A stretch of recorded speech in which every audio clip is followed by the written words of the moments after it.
My name is Magos Historitor Valoran Korian, formerly of the Martian Archaeohistorical Synod, currently operating beyond the strictures of my order.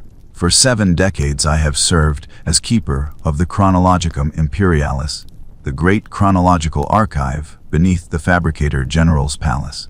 My function was simple: to reconcile conflicting accounts of imperial history into seamless, faith-affirming narrative, to smooth away inconsistencies, to ensure that the past served the present's needs. I excelled at this task. I believed in it. We are taught that the Emperor, in his infinite wisdom and foresight, created the Primarchs as the ultimate weapons in humanity's reconquest of the stars. We are told that these demigod sons were forged from his own genetic perfection, scattered by the machinations of chaos, and reunited with their father to lead his great crusade. The orthodoxy is clear: the Emperor loved his sons. He entrusted them with his armies, his worlds, his vision. When they fell to treachery and corruption, it was through weakness, their own moral failings exploited by the ruinous powers. This narrative is beautiful in its clarity. It provides comfort to the uncounted trillions who die in the Emperor's name. It explains why half the legions, Astartes turned traitor during the Horus Heresy. It assigns blame. It preserves the Emperor's divinity. For 10,000 years, this truth has been the bedrock of our faith, the justification for our wars, the answer to our deepest fears. I believed it, until I encountered a fragment of pre-heresy Vox transmission, recovered from a derelict vessel in the Gull Stars. The transmission was mundane, a supply requisition log from the 63rd Expeditionary Fleet, but buried in its chronological metadata was an impossibility. The log recorded deliveries of gene seed stabilization compounds to the Luna facility 4 years before the official Imperial records claim the Primarch project had even begun. 4 years. That single discrepancy, that hairline fracture in the monolithic edifice of approved history, led me down a path from which there is no return. This record is my attempt to answer the question that has haunted me since that discovery. What if everything we know about the Emperor's relationship with his sons is not merely incomplete, but a carefully constructed lie? What if the horrors he hid from the Primarchs were not protective omissions, but necessary deceptions that reveal the true nature of his grand design? I am 73 standard years old. The radiation sickness from unsanctioned data vault exposure gives me, perhaps, 6 months. This compilation will be my last act, sealed in a time-locked archive to be opened only after my death. What follows is not heresy for its own sake. It is the product of cross-referencing 10,000 sources, most of them deemed apocryphal or suppressed. It is the truth that emerges when one stops trying to make the evidence fit the dogma, and instead allows the dogma to be tested by the evidence. I begin with what we think we know. The Emperor walked among humanity for millennia, guiding our species from the shadows, a perpetual of unmatched psychic might. In the 30th millennium, as humanity clawed its way from the age of strife, he revealed himself and began the unification wars. Upon Terra's pacification, he created the Primarchs using forbidden genetic sciences and a pact with powers he believed he could control. The Primarchs were to be generals, conquerors, rulers of the Imperium that would span the galaxy. But the Chaos Gods intervened, scattering the infant Primarchs across the stars. The Emperor spent decades recovering them, and when reunited, they led the Great Crusade with unprecedented success until Horus, greatest of them all, fell to chaos and half the legions followed him into damnation. This is what the Lectitio Divinitatis preaches. This is what the Administratum records affirm. This is what I spent 7 decades defending and codifying. But here is what that first anomaly revealed. The Emperor's great project was not disrupted by the scattering. The timeline itself suggests otherwise. If we accept the orthodox chronology, the Emperor spent nearly 60 years searching for his lost sons while simultaneously prosecuting the Great Crusade with the Proto-Legions. Yet the intensity and success of that early crusade, before most Primarchs were recovered, exceeds what should have been possible with those forces. The expenditure rates, the conquest velocity, The casualty replacement logistics all point to a war machine that was already fully operational, already at peak capacity. The Primarchs, when recovered, did not amplify the crusade. They were integrated into it. This troubles me deeply, because it suggests the scattering was not the catastrophe our history claims. It suggests that the Emperor's plan, whatever it truly was, continued uninterrupted, that he found precisely what he expected to find when he recovered each son. That the decades they spent on their adoptive worlds, developing their unique perspectives and cultures and flaws, were not accidental corruptions of his design, but perhaps part of the design itself. But why would the Emperor deliberately allow his sons to develop independently, to be shaped by forces beyond his control? What purpose could such seeming chaos serve? To answer that, I had to look beyond imperial records entirely. I had to consult sources that would damn me merely for accessing. The first fragment comes from a most unlikely source, an interrogation transcript from the Ordo Malleus dated AD-17, M35, classification Obsidian. The subject was a word-bearer's Chaos Space Marine captured during the Abyssal Crusade, a veteran who claimed to have served as a chapter serf during the Great Crusade itself, later elevated to full Astartes following Istvan. The interrogation was designed to extract tactical intelligence about warp-based warfare, but buried in the third session. Almost as an aside, the traitor spoke of a conversation he overheard on Colchis before the heresy. Two of Lorgar's closest advisors, discussing their Primarch's distress after a private audience with the Emperor following the Monarchia censure. According to the captured Astartes, Lorgar had asked his father a simple question. Why did you allow us to be taken if you had the power to prevent it? The Emperor's response, as relayed secondhand through traumatized memory and 10,000 years of warp corruption, was nevertheless specific. Because generals who only know victory make poor shepherds for a species that must learn to endure. I spent 3 months attempting to verify this fragment through parallel sources. The Ordo Malleus interrogator who conducted the session, Inquisitor Mavorius Helm, was executed for heresy 2 years after filing this report. His entire case file was purged. The only reason this transcript survived was a bureaucratic error, a misfiled duplicate in the Chartist cartel's commercial litigation archives, of all places.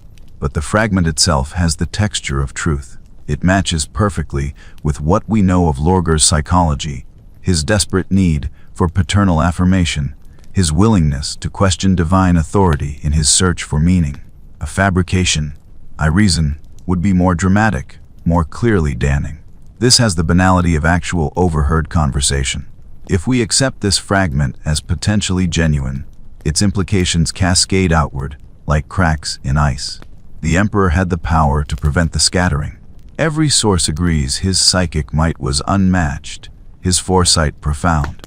The official narrative claims the Chaos Gods blindsided him, stole his children while he was vulnerable during the final stages of their gestation. But this fragment suggests otherwise. It suggests permission, or at minimum, acceptance. It suggests that the Emperor saw utility in his sons developing apart from his direct influence. But what utility? What lessons could be learned on feral death worlds, feudal kingdoms, or dystopian industrial planets that could not be taught in the controlled laboratories of Luna? What kind of generals require experiences of suffering and privation to fulfill their function? The second fragment provides a partial answer, and it comes from an even more problematic source, an elder text. Specifically, a prophecy scroll recovered from a craft world destroyed during the Gothic War, now housed in the Black Library's mortal accessible antechamber. The scroll, dated to approximately M28 by our reckoning, speaks of the Mon K anathema, the human psyker warlord whose ascension the seers foresaw. The prophecy is typical elder obfuscation, layered with metaphor and multiple potential meanings. But one passage has haunted me since I first read it. The golden tyrant weaves his 20 threads, but knows each must fray differently to bear the weight he intends. 9 shall snap cleanly and be discarded. 9 shall fray and hold. 2 shall be bound too tightly and break him in turn. The tapestry requires flaws to flex. Perfection shatters under the loom of necessity. I am not an Eldar. I cannot claim to fully parse their prophecies, but the numerical correlation is impossible to ignore. 20 Primarchs, though only 18 were publicly acknowledged after the expunging of the 2nd and 11th Legions. The Elder Seers, with their ability to perceive probability streams in the warp, foresaw not just the creation of the Primarchs, but their inevitable division. 9 loyal, 9 traitor. The numbers are too precise to be coincidence. But the truly disturbing element is the final line: the tapestry requires flaws to flex. Perfection shatters under the loom of necessity. This suggests that the Primarchs were not designed to be perfect. They were designed to break in specific ways. Their flaws, the very weaknesses that our theology blames for the heresy, were engineered. I cross-referenced this elder prophecy with everything we know about Primarch genetics. The gene seed data is fragmentary, much of it lost or deliberately destroyed during the heresy, but certain patterns emerge. Each Primarch possessed a singular, defining strength that was inextricably linked to a fatal weakness. Magnus the Red, unparalleled psychic power bound to catastrophic hubris and trust in forbidden knowledge. Angron, the ultimate warrior spirit, neurologically mutilated in a way that made him uncontrollable. Kurzi, the capacity for absolute justice rendered insane by visions of inevitable darkness. Mortarion, endurance and resilience coupled with a deep-seated resentment of tyranny, including the Emperor's. Lorgar, spiritual devotion without the anchoring faith the Emperor could provide. Perturbo, genius in siege warfare and engineering, corroded by paranoia and feelings of being undervalued. Fulgrim, the pursuit of perfection twisted into narcissistic obsession. Alfurius and Omegan, strategic brilliance married to Byzantine secrecy that made trust impossible. These are not random mutations. They are too thematically consistent, too narratively perfect.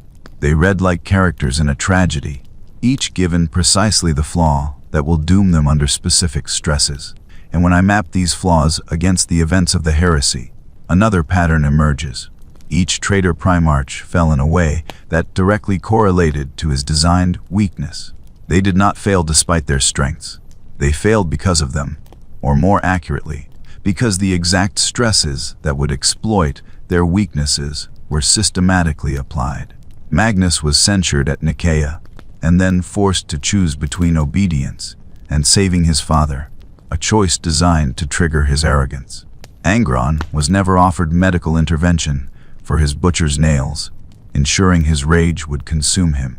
Kurz was isolated with his visions until madness became inevitable. Mortarion was placed under the command of those he considered tyrants. Lorgar was humiliated at Monarchia, his faith crushed by the one being he worshipped. Perturabo was given thankless siege after thankless siege until bitterness became hatred. Here is where my investigation turned from uncomfortable to unbearable. I accessed the suppressed Tactical Review Codex from the War Council sessions of the early Great Crusade, specifically the strategic deployment matrices used to assign legions to particular theaters of operation. The codex was sealed after the heresy, deemed too sensitive for general imperial consumption. What I found within its probabilistic warfare modeling algorithms was a truth that has cost me my faith. The Emperor did not simply assign legions based on their strengths. He assigned them based on calibrated exposure to doctrinal stress. The word-bearers were sent to compliant worlds, specifically to demonstrate the futility of faith-based conquest. The Iron Warriors were given the most grueling, thankless siege operations, deliberately overextended. The World Eaters were deployed in Meet Grender campaigns, where Angron's implant-driven rage would be normalized rather than treated.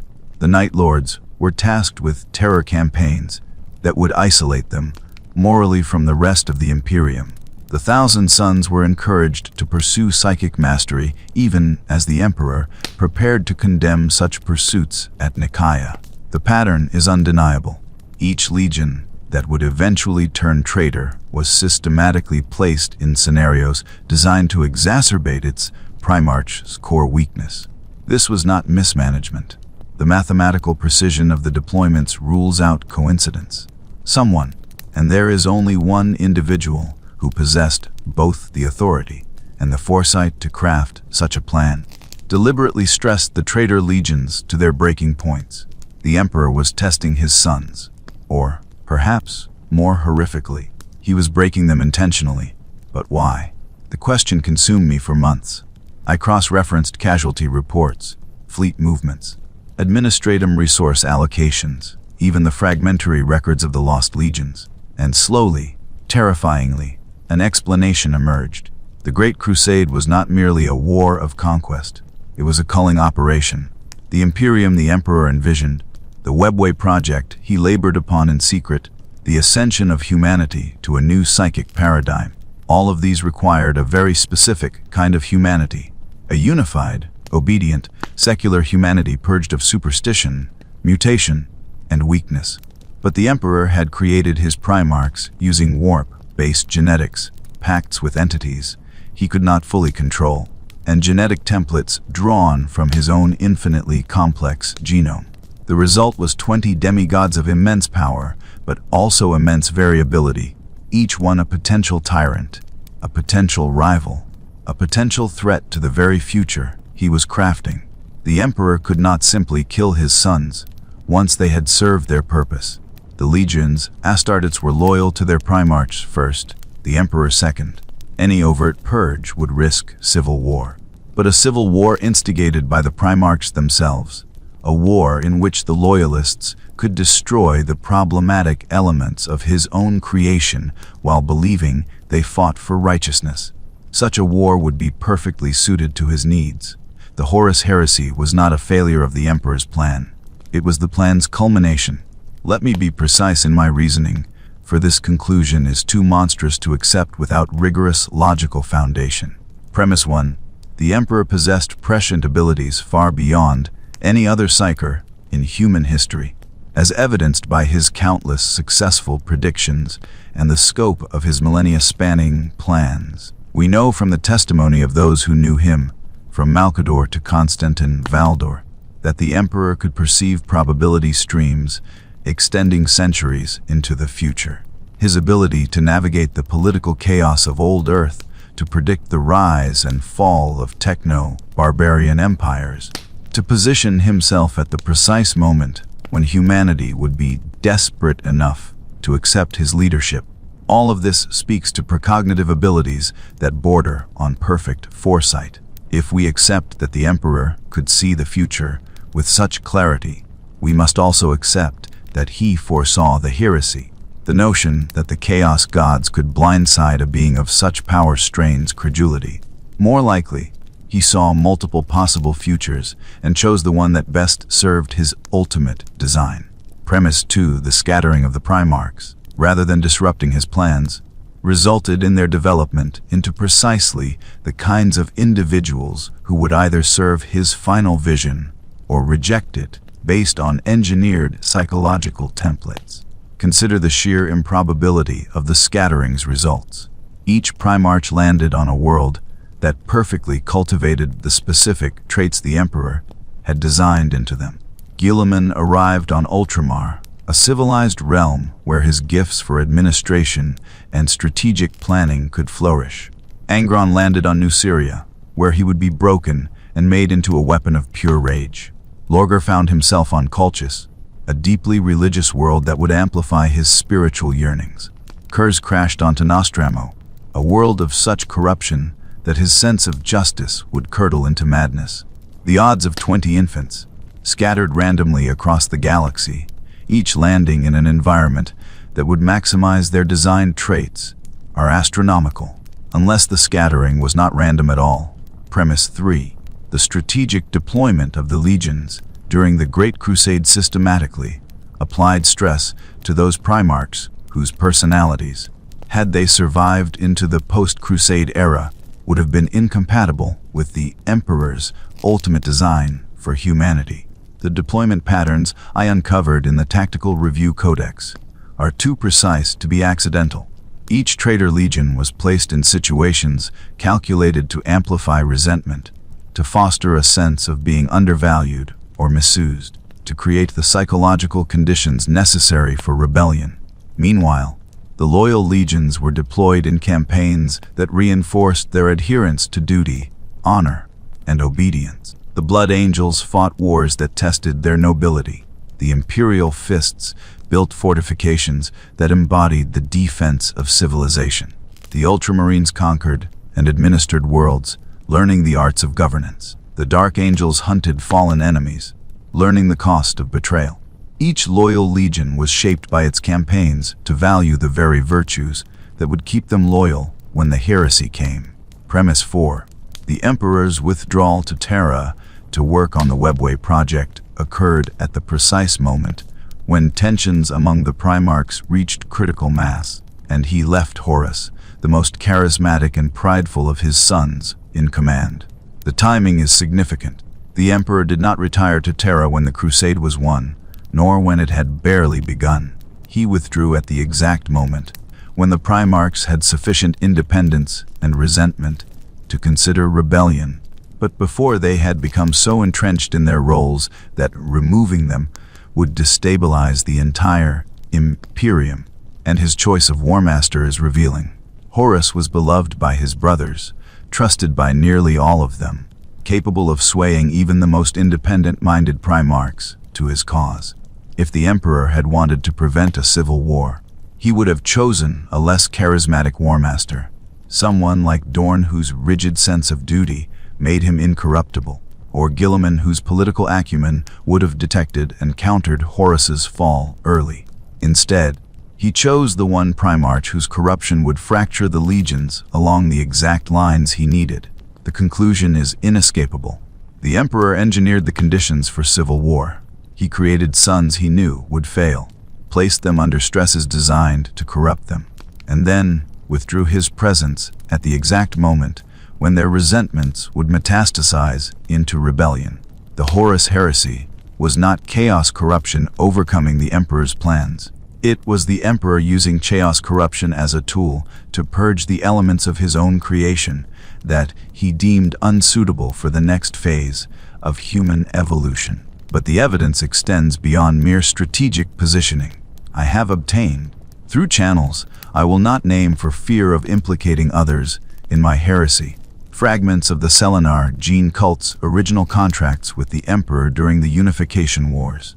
These contracts, heavily redacted but still partially legible, contain specifications for genetic instabilities to be built into certain Primarch templates, specific neurological cascade pathways, deliberate omissions in psychic shielding, intentional gaps in emotional regulation. The language is technical, the terminology archaic, but the meaning is clear. The Emperor ordered his genitors to install failure points in his sons. Primarch 7, later identified as Alfarius or possibly Omegon, was to have enhanced pattern recognition capabilities, but compromised trust mechanisms, making him prone to seeing conspiracies and hidden meanings where none existed. Primarch 12, Angron, was to have peak aggression responses, but deliberately weakened executive function in the prefrontal cortex, ensuring that rage could override reason. Primarch 17, Lorgar, was designed with heightened spiritual sensitivity, but inadequate skepticism filters, making him vulnerable to manipulation by any sufficiently convincing ideology. These were not accidents of the gestation process. They were design specifications requested by the Emperor and implemented by the Selenar gene rights. The Selenar gene cults, masters of biological engineering who had served the Emperor's ambitions on Luna, were slaughtered to the last during the early Great Crusade, ostensibly for their refusal to submit to imperial authority. But the timing is significant. They were eliminated immediately after the last Primarch gestation capsule was completed. Every individual who knew the precise specifications of Primarch creation, who could testify to the engineered flaws, was purged. The official narrative claims they were destroyed for harboring genetic deviancy and refusing to share their secrets with the nascent mechanicum. I believe they were destroyed because they knew too much. They knew the Emperor's sons were designed to fail. They knew that the greatest lie in imperial history was not that the Emperor was divine, but that he loved his creations as a father loves his children. Now I must address the third fragment, perhaps the most damning, testimony from a source that should not exist. In the deepest archives of the Adeptus Custodes, accessible only through codes I should never have possessed, codes I obtained through methods I deeply regret, there exists a sealed testimony from one of the 10,000 who served during the heresy itself. The custodian, name expunged from all records, witnessed a conversation between the Emperor and Malcador, the sigillite, in the weeks before Horus openly declared his treachery. According to this testimony, Malcador questioned the Emperor's refusal to personally intervene in Horus's growing corruption, which the Imperium's agents had already detected through reports from the Interrex and other sources. The Emperor's response, as recorded by a custodian whose entire purpose is absolute loyalty and truth, was this: "The surgeon does not mourn the excised tissue, even when it once served the body. The War Master fulfills his function even in his treason. The Imperium I build cannot afford demigods who believe themselves my equals." I have verified this testimony's authenticity through psychometric analysis of the data crystal's quantum signature. It is genuine, recorded during the actual period it claims, not a later fabrication. The crystal's molecular structure contains temporal markers that cannot be falsified with any known technology. The implications are staggering. The Emperor knew Horus would fall. He permitted it. More than that, he considered it part of Horus's function. The War Master, in his betrayal, would draw out every Primarch whose psychology made them unsuitable for the post-Crusade Imperium, every son whose ambition, independence, or moral flexibility posed a threat to the Emperor's ultimate vision. The heresy was a stress test and a purge simultaneously. Those who valued their own glory over their father's vision would reveal themselves by siding with Horus. Those who placed duty above ambition would remain loyal. The war would sort the Primarchs into two categories: those who could accept subordination to a vision larger than themselves, and those who could not. But this raises the question: what was the Emperor's ultimate vision that required such a horrific culling? To understand that, we must examine the one secret he guarded more jealously than any other, the project that he abandoned his sons to complete, the Imperial Webway. The official narrative presents the Webway project as a means to free humanity from warp travel, to create a network of tunnels through real space that would render the Chaos Gods impotent by starving them of human souls lost in the warp. This narrative is true, but incomplete. The Webway was not merely infrastructure. It was the foundation for the Emperor's vision of human apotheosis, a transformation of the species itself into something that could challenge the dominance of the warp entities on their own metaphysical ground. I have accessed technical specifications from the Martian archives, data that survived the Horus Heresy only because it was so abstract that the invading traders did not recognize its significance. These specifications describe not transportation corridors, but breeding chambers, genetic stabilization matrices, psychic resonance amplifiers on a scale that dwarfs anything the Imperium has constructed before or since. The Imperial Webway was to be a controlled environment where humanity could evolve, or be evolved, beyond its current form. The Emperor was not building a highway, he was building a chrysalis, and the humanity that emerged from it would be something radically different from what entered. A psychically awakened species, unified in consciousness, with individual identity subsumed into a greater collective whole. The technical schematics speak of neural integration frameworks, collective consciousness nodes, psychic gestalt amplification chambers. These are not the tools of transportation. They are the tools of forced evolution, of transforming billions of individual humans into a single psychic entity. This is what the Emperor could not tell his sons. This is the truth that would have shattered their loyalty long before Chaos had the chance. The Primarchs were individuals of towering ego and ambition, each one a god-king in their own right. Horus conquered solar systems and believed himself the rightful heir to an empire. Magnus pursued knowledge with the fervor of one who believed himself capable of understanding all mysteries. Guilliman built a civilization and saw himself as its eternal steward. Sanguinius embodied nobility and believed in the sanctity of individual heroism. The Emperor's vision of psychic unity, of human consciousness merged into a singular gestalt, would annihilate everything that made them what they were. They would not be generals in the new humanity. They would be dissolved into it, their identities extinguished, their achievements meaningless in a species without individual glory. Horus, Magnus, Guilliman, Sanguinius, all of them would cease to exist as coherent beings. They would become mere data points in a vast psychic collective. Their memories preserved perhaps, but their consciousness, their sense of self, obliterated. The Emperor could not share this vision, because sharing it would guarantee rebellion. So instead, he shaped his sons into two categories: those whose psychology would accept subservience to a greater purpose, even unto self-annihilation, and those who could not. The former he kept close through loyalty and duty, through appeals to honor and the greater good. The latter he allowed chaos to claim, knowing they would gather all the discontents, all the independents, all the threats to his vision in one place, where they could be destroyed together. Horus Heresy was not the Emperor's greatest failure. It was his most ruthless success. Think about which Primarchs remained loyal. Rogel Dorn, who built fortifications knowing that buildings outlast their builders.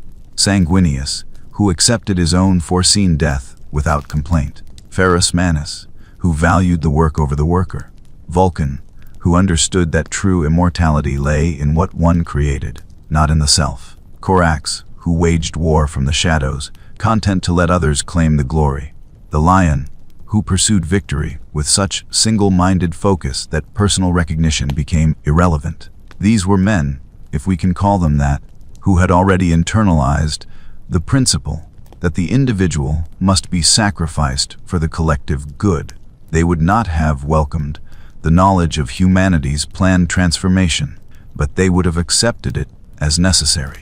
They possessed the psychological framework to surrender the self, but the traitors, Horus, who craved to be remembered and worshipped, Magnus, who believed his individual genius was irreplaceable, Lorgar, who needed to be part of something greater, but could not accept annihilation into that greater thing, Perturabo, whose wounded pride demanded recognition of his unique contributions, Fulgrim, whose entire existence was predicated on individual perfection, Angron, whose rage was the only thing that made him feel alive as an individual. These were beings who could never accept extinction of the self, even for the species' benefit. The Emperor did not misjudge them. He judged them perfectly, and he arranged for them to destroy themselves rather than obstruct his plan. But the evidence goes darker still. I have obtained, at great personal cost, and through contacts I can never reveal, fragments of communication between the Emperor and the Elder Farseer Council during the early Great Crusade. These negotiations, long rumored but never confirmed, reveal that the Elder warned the Emperor explicitly about the dangers of the webway. Not merely the technical challenges, but the metaphysical ones. The webway is not empty space. It is inhabited by entities and forces that predate even the old ones, fragments of consciousness from wars so ancient that they make the war in heaven look recent. The Elder themselves only use carefully mapped and maintained corridors, avoiding the deep passages where things without names hunt for psychic resonance. The Farseers told the Emperor that attempting to expand the webway, to create new passages through the spaces between spaces, would inevitably breach these deep regions and unleash horrors that even the full might of the Aldari at their height had chosen to avoid. The Emperor dismissed these warnings. According to the Farseer's account, preserved in a spirit stone I have no right to possess, and whose acquisition condemned 3 innocent souls to deaths I cannot atone for, he claimed that humanity's ascension would require confronting and conquering these ancient horrors, that the species could not evolve without facing the full terror of the universe's true nature. He intended to use the webway not as a sanctuary but as a crucible, exposing humanity to warp entities and deep webway predators in a controlled manner until the species developed the psychic resilience to withstand them. The casualties would be immense. Entire generations might be lost. Billions would die screaming as their minds were shattered by contact with entities older than stars. But those who survived would be tempered into something that could genuinely threaten the Chaos God's dominance. They would be a humanity that had looked into the abyss and, through collective consciousness and shared psychic strength, had not merely survived but adapted. This is why he could not reveal the Webway's true purpose even to his most loyal sons. Rogel Dorn, Sanguinius, Robout Gilliman, these were men of duty and honor, but they were also protectors of humanity as it existed. They would never consent to a plan that required sacrificing billions, perhaps trillions, to forge a new species from the survivors. They would see it as the ultimate betrayal of the Imperium's founding principle, that humanity must be protected, preserved, elevated. But the Emperor's vision was not preservation. It was transformation so radical that the humanity entering the process would be unrecognizable to the humanity emerging from it. He was not trying to save the species. He was trying to create a new one, using the old humanity as raw material. And the Primarchs, even the loyal ones, were obstacles to this vision because they embodied the old humanity's values: individual heroism, personal glory, the belief that exceptional individuals mattered. And here we arrive at the most disturbing fragment of all: evidence that the Emperor's plan is still in motion despite his apparent defeat and imprisonment on the Golden Throne. I have traced psychic resonance patterns in the Astronomican signal over the past millennium, subtle harmonics that should not be present in a simple navigational beacon. These harmonics match, with unsettling precision, the genetic signature patterns used in Primarch creation. I have compared the Astronomican's waveform analysis from M32, when the Emperor had been on the throne for barely a millennium, to current readings from M42. The resonance patterns have intensified. They have become more complex. They are encoding information into the psychic background of the galaxy itself. The Emperor is not merely sustaining the Astronomican. He is using it to transmit. But transmitting what? I analyzed the harmonic patterns using Archaeotech cogitation engines from the dark age of technology, machines whose processing power exceeds anything the current mechanicum can produce. The results are horrifying in their implication. The Astronomican is broadcasting a modified version of the Emperor's own genetic template, a psychic blueprint that interacts with human neural architecture at the cellular level.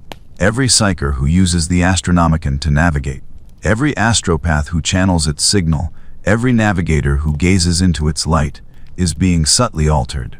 Their genetic structure, their psychic resonance, their very neurons are being rewritten to match the template encoded in the signal. The process is glacial, operating across generations rather than lifetimes, but it is undeniable. The Emperor is using the Astronomican to gradually remake humanity in his image, to transform every psychically sensitive human into a node of a larger consciousness. And the transformation is accelerating. I have access to genetic surveys conducted by the Adeptus biologists across 1,000 worlds. The birth rate of psychers has increased by 300% in the past 5 millennia. The potency of psychic abilities in baseline humans has risen measurably in every generation since the heresy. Even those without overt psychic talents show increased neural plasticity in the regions of the brain associated with empathy, collective thinking, and suppression of individualistic impulses. Humanity is evolving, or being evolved, toward the psychic gestalt the Emperor always envisioned. The Golden Throne is not merely sustaining the Emperor's life. It is transforming it into a transmission device of unparalleled power, one that reaches into the mind of every human who looks to Terra for guidance. The Emperor, even in his imprisoned state, is continuing the project. He is gradually remaking humanity through the very beacon that allows the Imperium to function.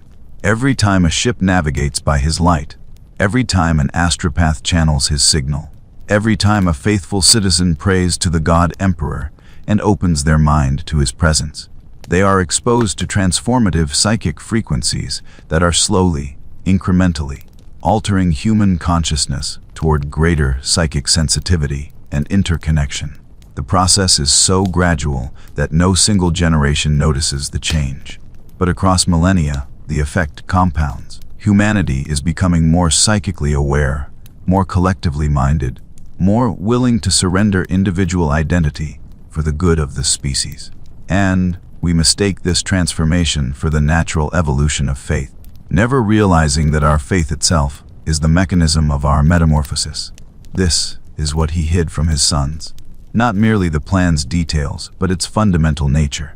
The Emperor was never trying to save humanity as it was. He was trying to destroy it and replace it with something else, something that could survive in a universe of gods and demons, something that could fight the chaos gods on equal metaphysical ground. The Primarchs were tools in this process, designed to conquer the galaxy and establish the infrastructure for human transformation, then to winnow themselves through civil war until only those willing to sacrifice their own existence for the species' evolution remained. The loyal Primarchs, those who survived, are monuments to an impossible ideal, beings of individual greatness who must ultimately choose their own dissolution for humanity's transcendence. Consider the symbolic perfection of what the Emperor achieved. The traitor Primarchs, those who valued individual glory and personal ambition, were bound to chaos, locked in eternal damnation where their individualism becomes their torture. They can never grow, never change, never become anything other than what they are. Horus is forever the betrayed son. Magnus is forever the seeker of forbidden knowledge. Fulgrim is forever the pursuit of corrupted perfection. They are frozen in their sins, unable to transcend or transform. Meanwhile, the loyal Primarchs either died in service to the greater good, or, in Guilliman's case, returned to find an Imperium that no longer needs the kind of individual heroism he represents. Guilliman awakens to an empire built on faith rather than reason, on collective worship rather than individual achievement. And he despairs. But his despair, I believe, is precisely what the Emperor intended. Guilliman must learn that his individual brilliance, his personal vision for a rational Imperium, is less important than the survival of the species itself. He must accept that the Imperium's current form, for all its dysfunction and horror, is successfully transforming humanity toward the psychic unity the Emperor always planned. And what of the other secrets the Emperor kept? The nature of the void dragon on Mars, for instance. The theories are well known, whispered among tech priests who dare to question the machine god's nature. A shard of the Cetan known as the Void Dragon lies imprisoned beneath the Noctis Labyrinthus, placed there by the Emperor in ancient times. Its dreams shaping the Mechanicum's worship of technology and driving humanity's mastery of machines. I have found evidence supporting this theory, but also evidence suggesting something more disturbing. The Void Dragon is not merely imprisoned, it is being fed. The psychic emanations of the Astronomicon, which I have already established are rewriting human consciousness, pass through Mars before radiating outward to the galaxy. The harmonics I detected in the Astronomicon's signal are distorted as they pass through Mars, altered by interaction with something of immense psychic and material power buried in the planet's core. The Void Dragon is drinking from the Astronomicon's signal, growing stronger with each passing century, but simultaneously its power is being channeled and directed by the Emperor's will. The Mechanicum's devotion to technology, their quest to unify flesh and machine, is not a deviation from the Emperor's plan, but a central component of it. Humanity's future psychic gestalt must be more than just merged consciousness. It must be consciousness freed from the limitations of flesh, uploaded into machine substrates that can survive the rigors of deep webway exposure and the psychic pressures of battling warp entities directly. The Emperor allied with the Mechanicum not because he needed their technology for the Great Crusade, though that was useful, but because he needed to ensure that humanity would develop the cybernetic capability to survive its own transformation. The merger of human and machine that the Mechanicum pursues, often to grotesque extremes, is preparing the species for its final evolution into beings of psychic energy housed in technological frameworks. This is why he made peace with the Void Dragon rather than destroying it. The Cetan Shard's knowledge of material science, its ability to inspire technological innovation, its dreams that seep into the minds of Martian tech priests and drive them toward ever greater integration of flesh and machine. All of this serves the Emperor's ultimate design, but he could not reveal this to the Primarchs, especially not to Ferrus Manus, whose hands were already replaced with living metal, or to Fulgrim, whose quest for perfection led him to consider cybernetic enhancement. If they had known that the Emperor planned to eventually transform all of humanity into techno-psychic hybrids, their reactions would have been unpredictable. Some might have embraced it, others would have recoiled. The revelation would have fractured the Crusade before it achieved the Emperor's immediate goal: galactic conquest and the establishment of the infrastructure needed for species transformation. Now I must address what may be the most painful truth of all: the Emperor's own mortality and his understanding of it.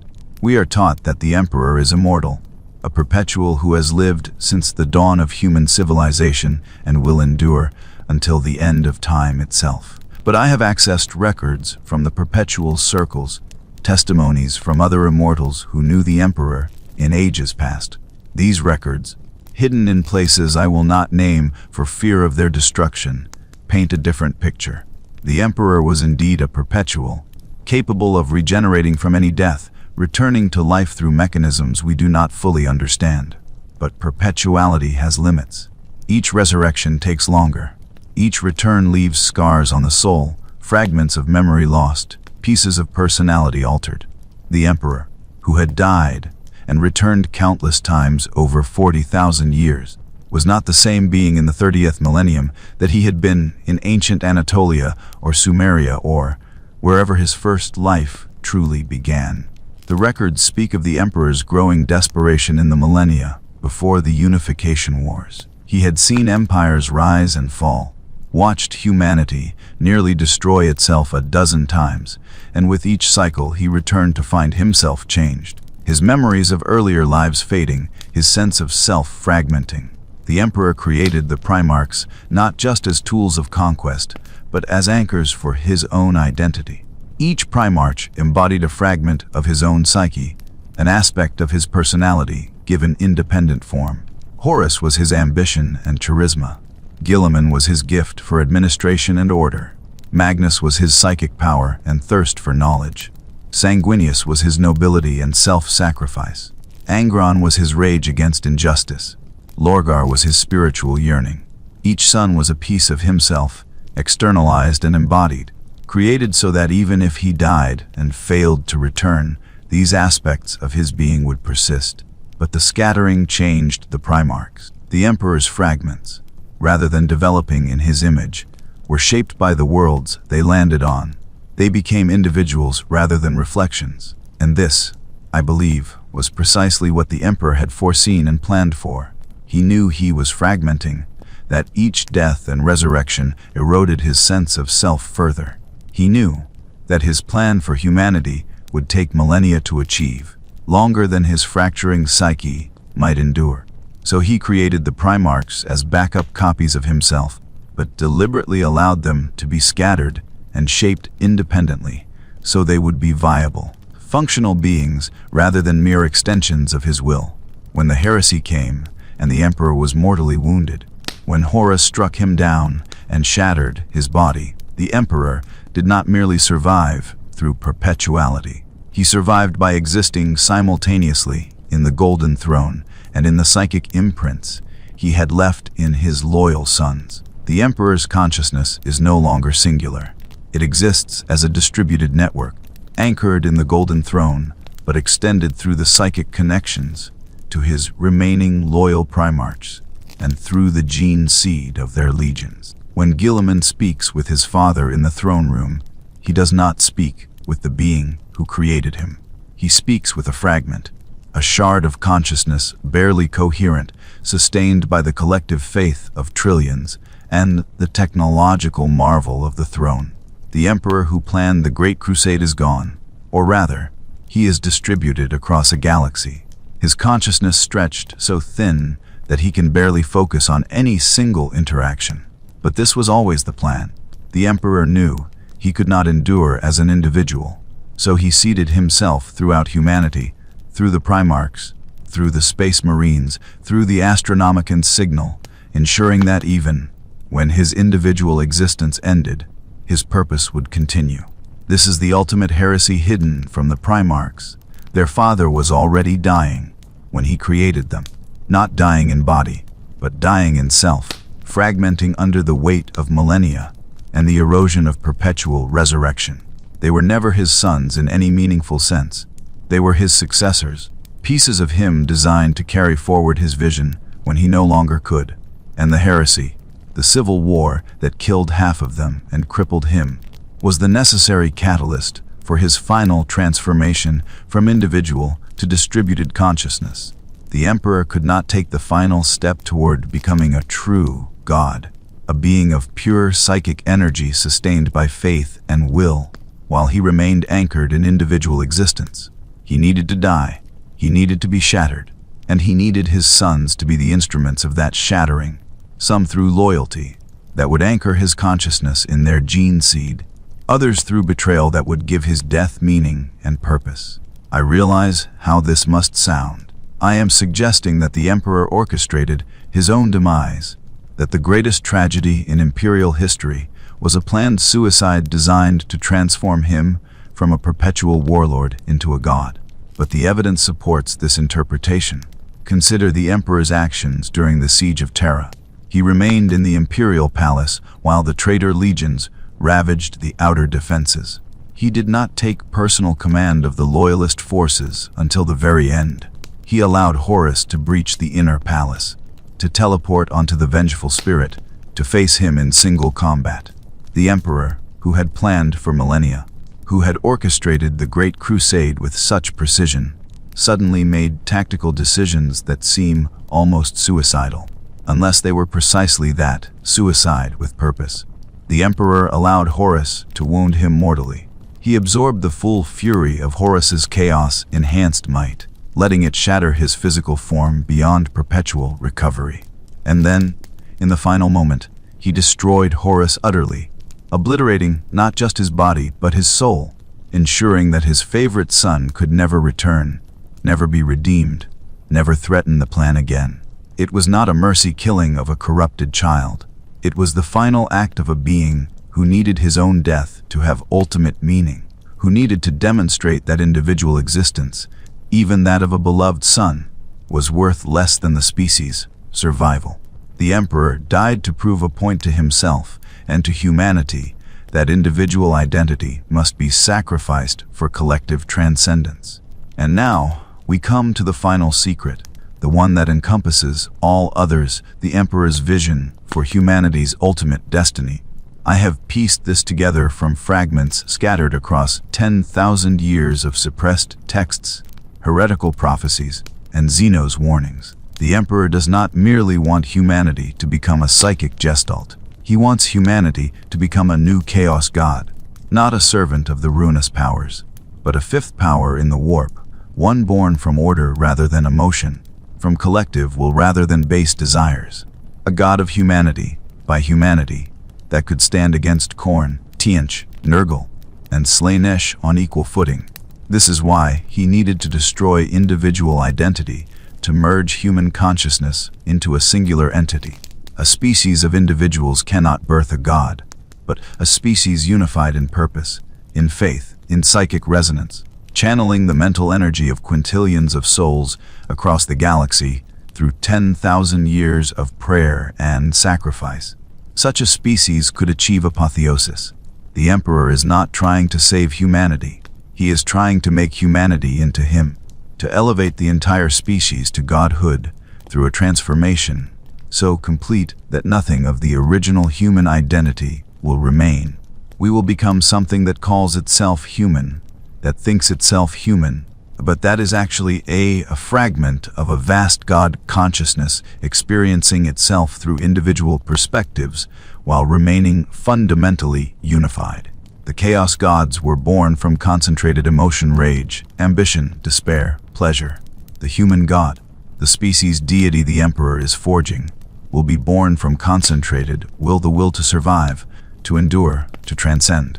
And once born, this new god will wage eternal war in the warp against the Chaos Gods, fighting for dominance of the Imperium itself while using humanity's physical form in real space as its anchor and army. This is what he hid from his sons, because it is a vision so vast and so terrible that no being of individual consciousness could willingly accept it. The Primarchs would cease to exist.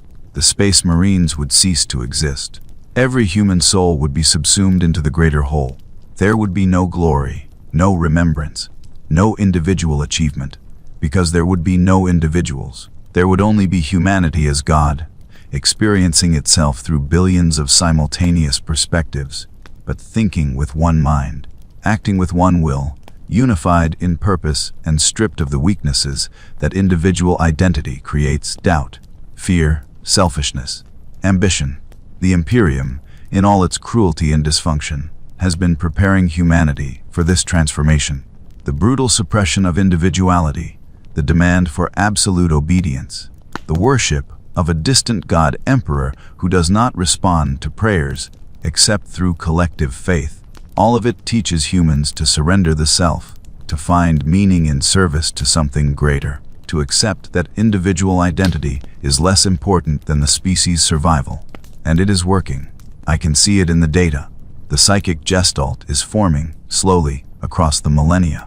The Emperor's consciousness, distributed through the Astronomicon and the faith of trillions, grows stronger even as his physical form decays. The warp entity that is being born from collective human worship already has power enough to manifest miracles, to protect the faithful, to strike down the Imperium's enemies through acts that can only be called divine intervention. The living saints, the legion of the damned, the miraculous survivals against impossible odds, these are not coincidences. They are the nascent human god learning to manifest its will in real space, testing its power, growing stronger with each generation that adds its psychic energy to the collective. The Emperor is nearly dead in individual terms, but the God Emperor is nearly alive. This is the horrifying truth that changes everything and nothing. The Emperor manipulated his sons, engineered their flaws, orchestrated their civil war, and planned his own death, all in service to a vision that requires the extinction of human individuality and the birth of a god. From one perspective, this is the ultimate betrayal: a father who sacrifices his children and his entire species, nature, for a plan they never consented to. From another perspective, it is the ultimate sacrifice: a being who surrenders his own existence, who endures 10,000 years of agony on the golden throne, who accepts being worshipped as a god he claimed not to be, all to give humanity a chance at survival in a universe where gods and demons are real and individual humans are nothing but prey. I cannot tell you which perspective is correct. I am dying. The radiation sickness has progressed faster than the Medica predicted. I have perhaps 3 weeks remaining. In that time, I have compiled this testimony, sealed it with codes that will unlock 50 years after my death, and prepared it for transmission to an archive where it might survive the Inquisition's inevitable purge of my life's work. I do not know if the Emperor's plan will succeed. I do not know if humanity will ascend to godhood or simply perish in the attempt.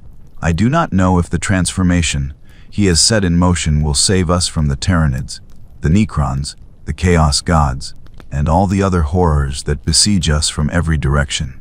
I know only what the evidence tells me, that we are living inside a process of metamorphosis that began before the Age of Strife and will not complete for millennia yet to come. The question I am left with, the one that haunts my final days, is this: does the Emperor's manipulation of his sons constitute evil? He created beings with the capacity for love, loyalty, ambition, and pride, knowing these traits would doom them. He placed them in situations designed to break them. He allowed half of them to fall to chaos, and then used the survivors to destroy the fallen, all while keeping the true purpose hidden. By any conventional morality, this is monstrous. But conventional morality assumes a universe where individual life has inherent value, where the preservation of identity and agency is a supreme good. The Emperor operates in a universe where gods feed on souls, where entire species are harvested by extragalactic horrors, where the only choice is between transformation and extinction. In such a universe, perhaps there is no room for conventional morality. Perhaps the only measure of right and wrong is survival, and any action that increases humanity's chances of surviving the next 10,000 years is justified by necessity. I cannot accept this. I am a child of the Imperium, raised on its values, even as I served as its historian. I believe that individuals matter, that identity has value, that a humanity stripped of individual consciousness is not humanity at all, but something else wearing humanity's skin. Yet I cannot deny the evidence. The Emperor's plan, for all its cruelty, is working. Humanity endures. The Astronomicon burns. The faith spreads. The psychic awakening accelerates. We are becoming something new, and that new thing may be our only hope of surviving in a galaxy that wants us dead. The Emperor hid the truth from his sons because the truth would have broken them. He hid it from humanity because humanity would never willingly consent to its own dissolution. But he did not hide it perfectly.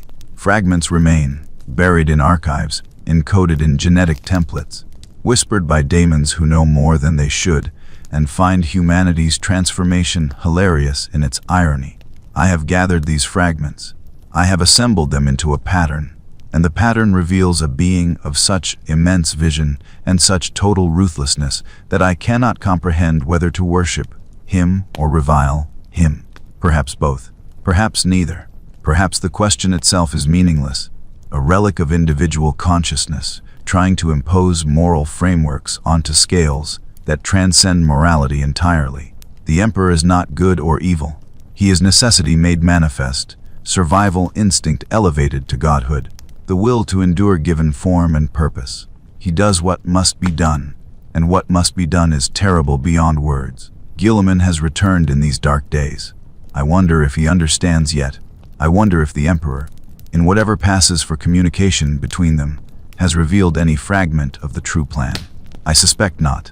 Even now, even with the Imperium teetering on the brink of annihilation and Guilliman's doubt reaching depths that would have broken lesser beings, the Emperor keeps his secrets, because revealing them would serve no purpose. Guilliman cannot stop the transformation. No one can. It is woven into the fabric of the Imperium itself, into every prayer and every battle, into the Astronomicon's light and the Space Marine gene seed. The process is self-sustaining now, operating on momentum built over 10 millennia. The Emperor could die tomorrow, could be extinguished from the Golden Throne, and the transformation would continue because it lives in the collective psyche of the species itself. This is the final secret. We are already changed. The humanity that existed before the Emperor's rise is gone, replaced by something that looks human but thinks in ever more collective terms, that values duty over desire, survival over identity, faith over reason. We are not waiting to be transformed. We are in the middle of transformation, have been for 10,000 years, and mistake the pain of metamorphosis for the death throes of a failing civilization. The Imperium is not dying, it is hatching, and what emerges will be either humanity's greatest triumph or its final atrocity. A god species that conquered death and identity simultaneously, that achieved immortality by surrendering everything that made mortality meaningful. I am Magos Historiator Valoran Corian. I have spent 73 years in service to the Imperium's historical archives.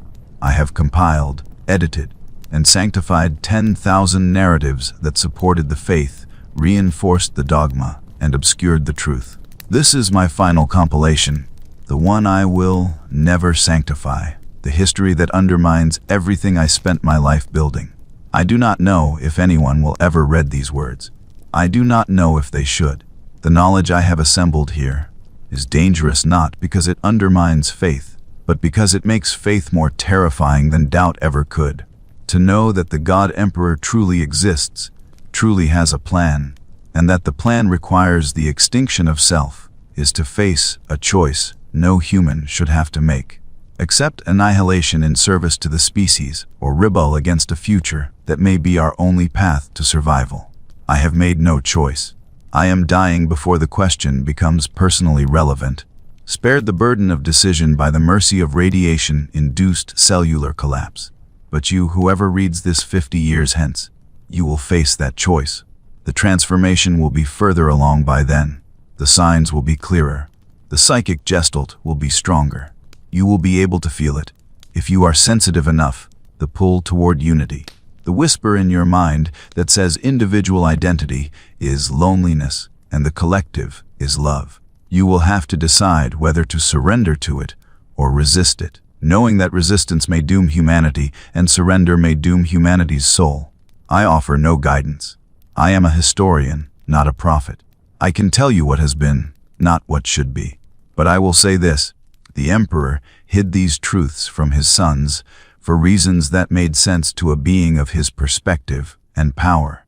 Whether those reasons make sense to us, whether they justify the suffering and betrayal and 10,000 years of darkness, is a question each individual must answer for themselves, while we still can, while individuality still exists, before we become what the Emperor always intended us to be. Not humans reaching toward godhood, but fragments of a god learning to think itself human. May the Emperor protect us from his own vision. May we survive the transformation, whatever survival means for beings who will no longer be we but I, singular and eternal. This is my testimony. This is my heresy. This is the truth that the Imperium was built to hide, the secret that the Primarchs died without knowing, the revelation that explains why the Emperor's greatest act of love was his greatest act of betrayal. He loved humanity enough to kill it so that something bearing its name could survive. Whether that makes him savior or destroyer is beyond my ability to judge. I leave that judgment to those who come after, who will live closer to the transformation's completion, who will see more clearly than I what we are becoming. Until then, there is only faith and fear, and the grim knowledge that every prayer brings us closer to a future we cannot imagine and may not survive as ourselves.